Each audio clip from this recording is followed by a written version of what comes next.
வணக்கம். வணக்கம். இது ரூபவாகினியின் செய்திகள். நான் ரஜினி ஆண்ட்ரூ. நான் ஏசிஎம் கலீலுர் ரஹ்மான். முதலில் தலைப்புச் செய்திகளை பார்ப்போம். இலங்கையின் பொருளாதார அபிவிருத்திக்கு தொடர்ந்தும் ஒத்துழைப்பு வழங்க ஜப்பான் உறுதியளிப்பு. இலங்கையின் பொருளாதார வளர்ச்சி வேகம் எதிர்வரும் வருடத்தில் 7% மேலாக அதிகரிக்கும் என்று உலக வங்கி தெரிவிப்பு. ஸ்ரீலங்கா சுதந்திர கட்சிக்கு புதிதாக 3 அமைப்பாளர்கள் நியமனம். ஆசியாவின் புதிய நூற்றாண்டில் இலங்கை தென்பிராந்தியத்தின் கடல் பயண கேந்திர நிலையமாக துரிதமாக வளர்ச்சி அடைந்து வருவதாக பாராளுமன்ற உறுப்பினர் நாமல் ராஜபக்ஷ அறிவிப்பு. சீனாவில் புதிய வகை பறவை காய்ச்சல். விரிவான செய்திகள்.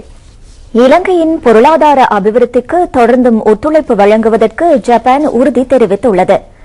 நாட்டிற்கு வருகை தந்துள்ள ஜப்பான் நாட்டின் பிரதி பிரதமர் தாரோ அசோ ஜனாதிபதி மஹிந்த ராஜபக்சவை சந்தித்த வேளையில் இதற்கான உறுதிமொழி வழங்கப்பட்டது.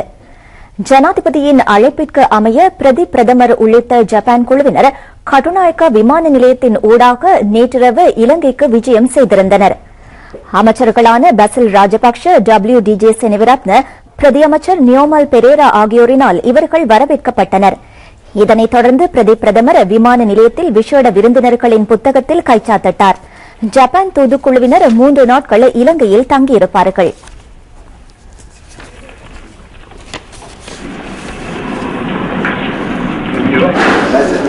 ஜப்பான் பிரதி பிரதமர் தாரோ அசோவை ஜனாதிபதி இன்று சந்தித்தார். இலங்கையின் முக்கிய அபிவிருத்தி திட்டங்களுக்கு தொடர்ந்தும் ஆதரவு வழங்கி வருவது தொடர்பில் ஜனாதிபதி ஜப்பான் அரசாங்கத்திற்கு நன்றியை தெரிவித்துக் கொண்டார். இரு நாடுகளுக்கும் இடையில் பொருளாதார ஒத்துழைப்பை மேம்படுத்தி முதலீடுகளை ஊக்குவிக்க வேண்டும் என்று ஜப்பான் பிரதி பிரதமர் தெரிவித்தார். அமைச்சர் பேராசிரியர் GL பீரிஸ், கலாநிதி PB ஜெயசுந்தர, மத்திய வங்கியின் ஆளுநர் அஜித் நிவாட் கப்ரால், வெளிநாட்டு அலுவல்கள் அமைச்சின் செயலாளர் கருணா திலக்க அமுனகம, ஜனாதிபதி செயலக சபையின் தலைமை அதிகாரி காமினி செனரத், ஜப்பானுக்கான இலங்கை தூதுவர் அட்மிரல் வசந்த கரண்ணாகுட உள்ளிட்ட பலர் இந்நிகழ்வில் கலந்து கொண்டார்கள். அலரி மாளிகையில் இன்று நடைபெற்ற விருந்துபசாரத்திலும் ஜப்பான் தூதுக்குழுவினர் கலந்து கொண்டார்கள்.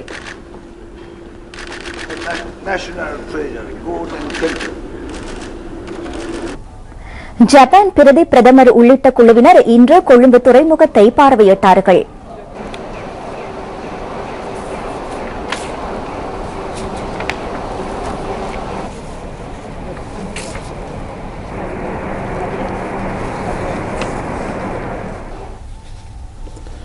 உலக நாடுகளுடன் ஒப்பிடுகையில் இலங்கை தெளிவானதும் உயர்வானதுமான பொருளாதார வளர்ச்சி அடைந்திருப்பதாக சர்வதேச நாணய நிதியம் தெரிவித்துள்ளது.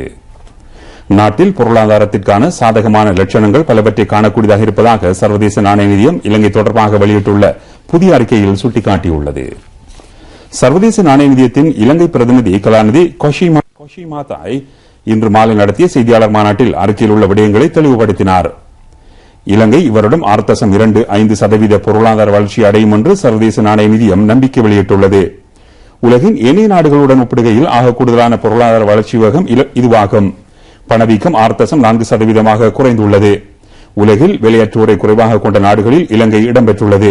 கொடுப்பனவுகளை செலுத்துவதற்கான சரியான வழிமுறைகளை முன்னெடுப்பதற்கு அரசாங்கம் உரிய நடவடிக்கைகளை மேற்கொண்டு வருகிறது. வெளிநாட்டு சொத்துக்களின் நிலைமை திருப்திகரமாக இருப்பதாக கலாநிதி கொஷிமாதாய் குறிப்பிட்டுள்ளார். இருப்பினும் பல்வேறு சவால்கள் நிலவுவதாகவும் அவர் சுட்டிக்காட்டினார். அடைந்துள்ள பொருளாதார அபிவிருத்தியை தொடர்ந்து முன்னெடுப்பது முக்கியமானதாகும். இலங்கையின் ஏற்றுமதிகள் பெருமளவில் பொருளாதார நெருக்கடியை எதிர்கொண்டுள்ள மேற்குலக சந்தைக்கு செல்கின்றன. புதிய வர்த்தக சந்தையில் கவனம் செலுத்துவதற்கான காலம் இலங்கைக்கு ஏற்பட்டுள்ளதாக கலாநிதி மாதாய் சுட்டிக்காட்டியுள்ளார்.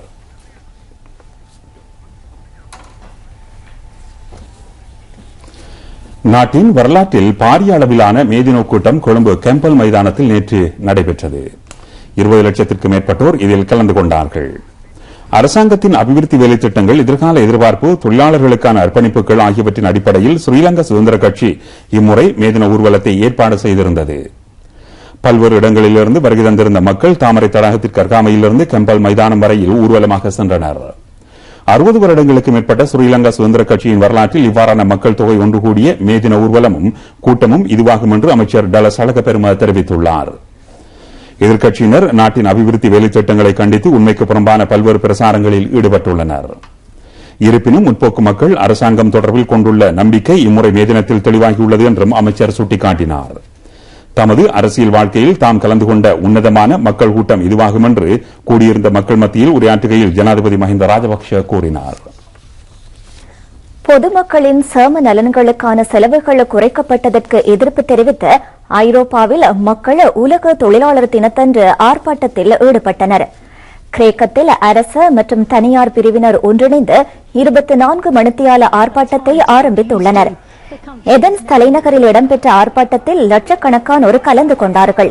கிரேக்கம் தொடர்ச்சியாக 6 வருடங்கள் கடும் பொருளாதார பாதிப்பை எதிர்கொண்டுள்ளது. சேம நலன்களுக்கான செலவை குறைத்தமைக்காக எதிர்ப்பு தெரிவிக்கும் பொருட்டு சர்வதேச தொழிலாளர் தினத்தை பயன்படுத்துவதற்கு தீர்மானித்ததாக ஏற்பாட்டாளர்கள் தெரிவித்தனர்.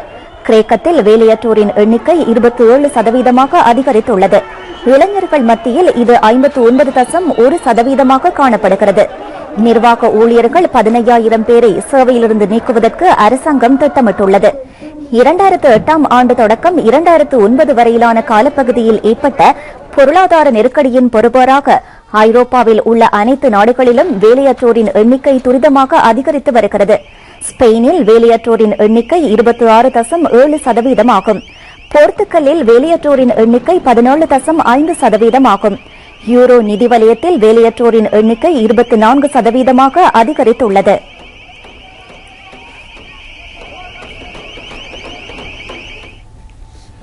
இலங்கையின் பொருளாதார வளர்ச்சி வேகம் எதிர்வரும் வருடத்தில் 7%க்கு மேலாக அதிகரிக்கும் என்று உலக வங்கி எதிர்வு கூறியுள்ளது. இதற்கமைவாக இலங்கையின் பொருளாதார வளர்ச்சி இந்திய பொருளாதார வளர்ச்சி வேகத்திலும் பார்க்க அதிகரிக்கக்கூடும் என்று எதிர்பார்க்கப்பட்டுள்ளது. 2014ஆம் ஆண்டில் இலங்கையின் பொருளாதார வளர்ச்சி வேகம் 7.1% அமையும் என்று உலக வங்கி குறிப்பிட்டுள்ளது. இந்தியாவில் எதிர்பார்க்கப்பட்டுள்ள பொருளாதார வளர்ச்சி வேகம் 6.3% ஆகும். இதற்கமைவாக எதிர்வரும் வருடத்தில் தெற்காசிய வலயத்தில் ஆக கூடுதலான பொருளாதார வளர்ச்சி அடையும் நாடாக இலங்கை திகழும். உலக வங்கி அறிக்கைக்கு அமைவாக அமெரிக்காவில் எதிர்பார்க்கப்பட்டுள்ள பொருளாதார வளர்ச்சி வேகம் 6.3% ஆகும். உலகில் துரிதமாக வளர்ச்சி கண்டு வரும் நாடாக கருதப்படும் பிரேசிலின் பொருளாதார வளர்ச்சி வேகம் 4.1% ஆகும். உலகின் ஏனைய நாடுகளுக்கு அமைவாக இலங்கை எதிர்வரும் வருடத்தில் குறிப்பிடத்தக்க பொருளாதார வளர்ச்சி வேகத்தை அடையும் என்று உலக வங்கி நம்பிக்கை வெளியிட்டுள்ளது. 2927 அமெரிக்க டாலர்களாக உள்ள இலங்கை தனிநபர் வருமானம் 2016ஆம் ஆண்டில் 4000 அமெரிக்க டாலர்களாக அதிகரிக்கப்படும் என்று எதிர்பார்க்கப்படுகிறது. இதற்கமைவாக இலங்கை 2015ஆம் ஆண்டில் ஐக்கிய நாடுகள் சபையின் அபிவிருத்தி இலக்கை வெற்றி கொள்ளும். ஏனைய நாடுகளுடன் ஒப்பிடுகையில் இலங்கையில் வேலையற்றோரின் எண்ணிக்கை குறைந்த மட்டத்தில் காணப்படுகிறது. இது 3.9% குறைவடைந்துள்ளது. உலக நாடுகளில் ஆக கூடுதலானோர் ஐரோப்பாவிலேயே தொழில் வாய்ப்பின்றி காணப்படுகின்றனர். இங்கு 20 மில்லியனுக்கு மேற்பட்டோர் தொழில் வாய்ப்பின்றி பாதிக்கப்பட்டுள்ளனர். 2009ஆம் ஆண்டில் பயங்கரவாதம் தோற்கடிக்கப்பட்டமை பொருளாதார வளர்ச்சியில் நேரடி தாக்கத்தை ஏற்படுத்தியிருப்பதாக உலக வங்கி சுட்டிக்காட்டியுள்ளது. ஸ்ரீலங்கா சுதந்திர கட்சிக்கு புதிதாக 3 அமைப்பாளர்கள் நியமிக்கப்பட்டுள்ளனர். இவர்கள் சமீபத்தில் அலரி மாளிகையில் இதற்கான நியமன கடிதங்களை பெற்றுக் கொண்டனர். ஸ்ரீலங்கா சுதந்திர கட்சியின் களுத்துறை மாவட்ட புதிய அமைப்பாளராக சட்டத்தரணி காமினி ஏகநாயக்க நியமிக்கப்பட்டுள்ளார். பிரேமரத்ன சுமதிபால, ADD தர்மபால ஆகியோர் ஸ்ரீலங்கா சுதந்திர கட்சியின் வவுனியா தொகுதி புதிய சம அந்தஸ்தை கொண்ட அமைப்பாளர்களாக நியமிக்கப்பட்டுள்ளனர். ஸ்ரீலங்கா சுதந்திர கட்சியின் நிர்வாக செயலாளர் SH ஆரியசேனவும் இது தொடர்பான நிகழ்வில் கலந்து கொண்டார். ஆசியாவின் புதிய நூற்றாண்டில் இலங்கை தென்பிராந்தியத்தில் கடல் பயண கேந்திர நிலையமாக துரிதமாக வளர்ச்சியடைந்து வருவதாக பாராளுமன்ற உறுப்பினர் நாமல் ராஜபக்ஷ தெரிவித்துள்ளார். நாட்டின் எதிர்கால அபிவிருத்தியின் சிறந்த பங்காளிகளாவதற்கு முன்வருமாறு பாராளுமன்ற உறுப்பினர் சர்வதேச சமூகத்திடம் கேட்டுக் கொண்டுள்ளார். இலங்கை துறைமுகம், கைத்தொழில் துறை மற்றும் சேவை விநியோக மாநாடு தொடர்பான வைபவத்தில் உரையாற்றிய பாராளுமன்ற உறுப்பினர் நாமல் ராஜபக்ஷ இந்த கோரிக்கையை விடுத்தார். 3 நாட்களுக்கு நடைபெறும் இந்த மாநாடு கொழும்பில் நேற்று ஆரம்பமானது. சர்வதேச சி ட்ரேட் அமைப்பு நடத்தும் மாநாட்டிற்கு இலங்கை துறைமுக அதிகார சபை அனுசரணை வழங்கி வருகிறது. துறைமுகம் மற்றும் சமுத்திர வசதிகள், துறைமுக மற்றும் போக்குவரத்து துறைகளில் பாரிய அளவிலான முதலீடுகள், எரிசக்தி அபிவிருத்தி, சுற்றுலா தொழில்துறை ஆகியவற்றில் எதிர்நோக்கப்படும் சவால்கள் உள்ளிட்ட பல விடயங்களில் மாநாடு கவனம் செலுத்தியுள்ளது. மாநாட்டில் கருத்து தெரிவித்த பாராளுமன்ற உறுப்பினர் நாமல் ராஜபக்ஷ பயங்கரவாதத்தின் கேந்திர நிலையமாக காணப்பட்ட நிலைமையை இல்லாதொழித்து இலங்கை தற்பொழுது அமைதி மற்றும் அபிவிருத்தியின் கேந்திர நிலையமாக பரிணமித்துள்ளது. நாம் பயங்கரவாதத்தை முற்றாக ஒழித்துள்ளோம். முதலீடு, அபிவிருத்தி ஆகியவற்றின் மூலம் அமைதி நிலையை வலுப்படுத்துவதே எமது நோக்கமாகும். பொருளாதார நிலைமை மிகவும் சிறந்த நிலையில் காணப்படும் நாட்டின் மக்கள் என்ற ரீதியில் முதலீட்டாளர்களுக்கு நட்பு கரத்தை நாம் நீட்டுகின்றோம் என்றார். அமைச்சர்களான சுசில் பிரேமஜயந்த, ரோஹித அபேகுணவர்தன, பாராளுமன்ற உறுப்பினர் லோஹான் ரத்வத்த, மத்திய வங்கியின் ஆளுநர் அஜித் நிவாட் கப்ரால், துறைமுக அதிகார சபையின் தலைவர் கலாநிதி பிரியாத் பந்து விக்ரம உள்ளிட்ட பலர் இந்நிகழ்வில் கலந்து கொண்டார்கள். அக்கரைப்பற்று முனவ்வரா கனிஷ்ட கல்லூரியில் சாதனை படைத்த மாணவ மாணவிகளை பாராட்டி கௌரவிக்கும் விழா சமீபத்தில் நடைபெற்றது. கல்லூரி அதிபர் ஏஜி அன்வர் தலைமையில் நடைபெற்ற இந்த நிகழ்வில் உள்ளூராட்சி மாகாண சபைகள் அமைச்சர் ஏலம் அத்தாவுல்லா பிரதம அதிதியாக கலந்து கொண்டு சாதனையாளர்களை பாராட்டி கௌரவித்தார். இந்த நிகழ்வில் கல்வித்துறை பணிப்பாளர்கள், போலீஸ் பொறுப்பு அதிகாரிகள், கல்விமான்கள், பெற்றோர், மாணவர்கள் உட்பட பலர் கலந்து கொண்டனர். மாணவ மாணவிகளின் கலை நிகழ்ச்சிகளும் இடம்பெற்றன.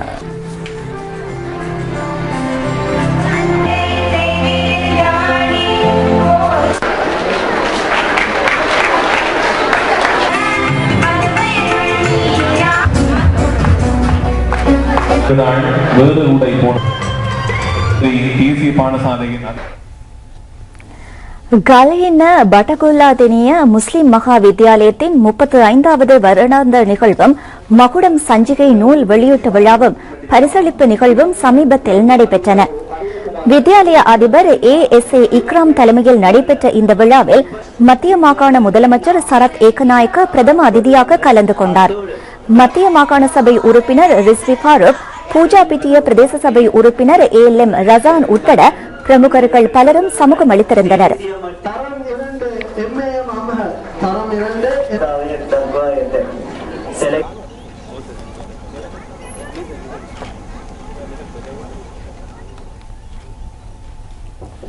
திருகோணமலை மாவட்டத்தில் டேட்டக்கர் உள்ள வேலை திட்டத்தின் கீழ் மேற்கொள்ளப்படும் அபிவிருத்தி திட்டங்களின் மீளாய்வு கூட்டம் சமீபத்தில் நடைபெற்றது. மீளாய்வு கூட்டம் அரசாங்க அதிபர் TTRD சில்வா தலைமையில் நடைபெற்றது. பொருளாதார பிரதி அமைச்சர் சுசந்த புஞ்சி நிலைமை, கிழக்கு மாகாண முதலமைச்சர் நஜீப் அப்துல் மஜீத் உட்பட உயர் அதிகாரிகள் மற்றும் மக்கள் பிரதிநிதிகள் ஆகியோர் கலந்து கொண்டனர். பல்வேறு வேலை திட்டங்களின் முன்னேற்ற அறிக்கைகள் சமர்ப்பிக்கப்பட்டு ஆராயப்பட்டன. ஆகஸ்ட் மாதத்திற்கு முன்னர் சகல வேலை திட்டங்களும் பூர்த்தி செய்யப்பட வேண்டும் என தீர்மானிக்கப்பட்டது.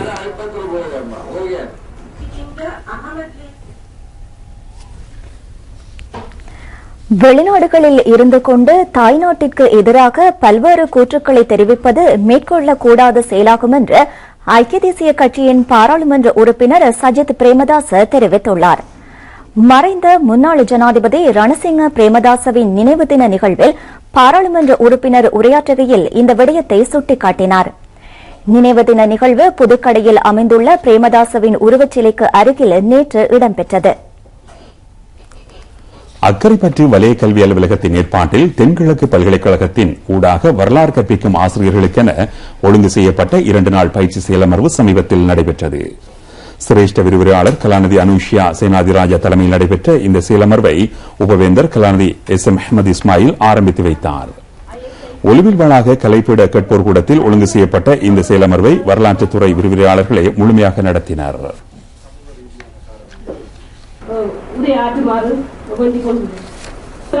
உயர்தர பரீட்சையில் யாருமே செய்வதற்கு இந்த ஒரு ஸ்ரீலங்கா சுதந்திர கட்சி இம்முறை ஏற்பாடு செய்திருந்த மேதின ஊர்வலம் குறிப்பிடத்தக்க சில அம்சங்களை கொண்டிருந்தது. தொழிலாளர்களின் சக்தி மற்றும் நாட்டின் பொருளாதார மேம்பாடு தொடர்பான காட்சிகள் பலவும் ஊர்வலத்தையும் கூட்டத்தையும் அழகுபடுத்தின. மே தினம் என்பது தொழிலாளர் வர்க்கத்தின் கோரிக்கைகள் வெற்றி கொள்ளப்பட்டமையை நினைவுகூரும் தினமாகும். இருப்பினும் பின்னரான காலப்பகுதியில் மே தின ஊர்வலம் அரசியல் ரீதியில் இடம்பெற்றன. அரசியல் சிந்தனைகளை பொதுமக்கள் மத்தியில் எடுத்துச் செல்வதே இந்த கூட்டங்களின் முக்கிய நோக்கங்களாக அமைந்திருந்தன. இதனை புரிந்து கொண்ட ஸ்ரீலங்கா சுதந்திர கட்சி அரசியல் மே தின ஊர்வலத்திற்கு பதிலாக நாட்டின் பொருளாதார மேம்பாட்டை முன்னிலைப்படுத்தும் வகையில் இதனை ஏற்பாடு செய்திருந்தது. கடற்றொழில், விவசாயத்துறை, கைத்தொழில் துறை, போக்குவரத்து, கல்வி, பெண்கள் ஊக்குவிப்பு என்பவற்றிற்கு முன்னுரிமை வழங்கப்பட்டிருந்தது. பொதுமக்களின் தேவையை கருதி பொருளாதார அபிவிருத்தி அமைச்சர் பசில் ராஜபக்ஷ அறிமுகப்படுத்தியிருந்த திவினகுமா போன்ற திட்டத்தின் பொறுப்பேறுகள் இங்கு காட்சிப்படுத்தப்பட்டிருந்தன. இதற்கமைய இம்முறை ஸ்ரீலங்கா சுதந்திர கட்சியின் மே தின ஊர்வலத்தை அனைத்து பிரிவுகளின் அபிவிருத்தியை முன்னிலைப்படுத்தி மேற்கொள்ளப்பட்ட மதிப்பீடாக கருத முடியும் என்று அரசியல் விமர்சகர்கள் தெரிவித்துள்ளனர்.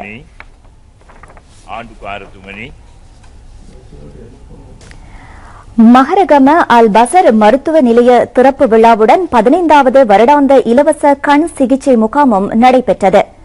வருடந்தோறும் நடத்தப்படும் இலவச கண் சிகிச்சை முகாமை ஜமியத்துல் ஷபாப் நிறுவனம் ஒழுங்கு செய்திருந்தது. மஹரகம மற்றும் ஹம்பாந்தோட்டையில் நடைபெற்ற 2 முகாம்களில் 1000க்கும் அதிகமான கண் சிகிச்சைகள் நடைபெற்றன. இந்த நிகழ்வில் அல் பசர் சர்வதேச நிலையத்தின் மருத்துவ பணிப்பாளர் டாக்டர் சாரிக் மசூத், ஜமியத்துல் ஷபாப் நிறுவனத்தின் பணிப்பாளர் மௌலவி ரஷீத், பிரதி பணிப்பாளர் மௌலவி காசிம் உட்பட பிரமுகர்கள் பலர் கலந்து கொண்டார்கள்.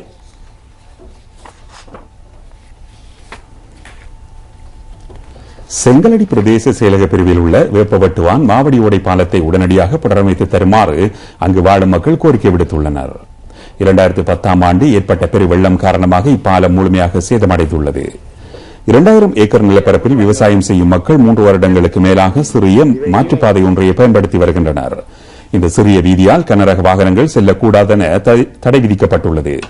இதனால் அறுவடை காலங்களில் நெல்லை எடுத்துச் செல்வதில் விவசாயிகள் பெரும் கஷ்டங்களை எதிர்நோக்குகின்றனர். எனவே இந்த பாலத்தை உடனடியாக புனரமைத்து தருமாறு வேண்டுகோள் விடுக்கப்பட்டுள்ளது.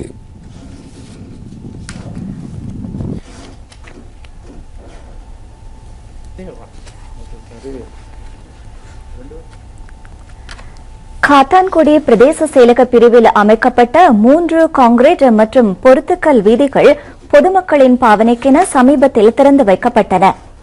150 லட்சம் ரூபாய் செலவில் அமைக்கப்பட்ட இந்த வீதிகளை பொருளாதார அபிவிருத்தி பிரதியமைச்சர் MLAM ஹிஸ்புல்லா திறந்து வைத்தார். நகர பிரதி தவிசாளர் MIM ஜசீம் தலைமையில் இந்த நிகழ்வு இடம்பெற்றது. கிழக்கு மாகாண சபை உறுப்பினர் MY சிப்லி உட்பட பலர் இதில் கலந்து கொண்டார்கள்.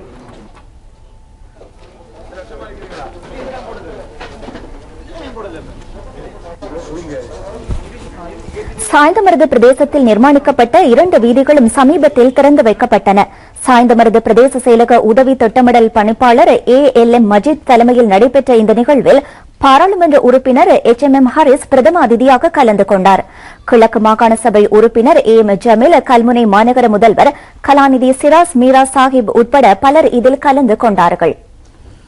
ஏறாவூர் மீராக்கேணி மாகான் மக்கார் வித்யாலயத்தின் பொன்விழாவையொட்டி ஏற்பாடு செய்யப்பட்ட கலை கலாசார விழா சமீபத்தில் நடைபெற்றது. வித்யாலய அதிபர் K. காலிதீன் தலைமையில் நடைபெற்ற இந்த நிகழ்வுகளில் அமைச்சர் பஷீர் ஷேகதாவுத் பிரதம அதிதியாக கலந்து கொண்டார்.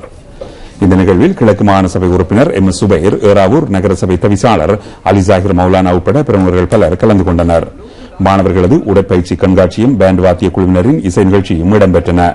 இவற்றில் வெற்றி பெற்ற மாணவர்களுக்கு பரிசுகள் வழங்கப்பட்டன.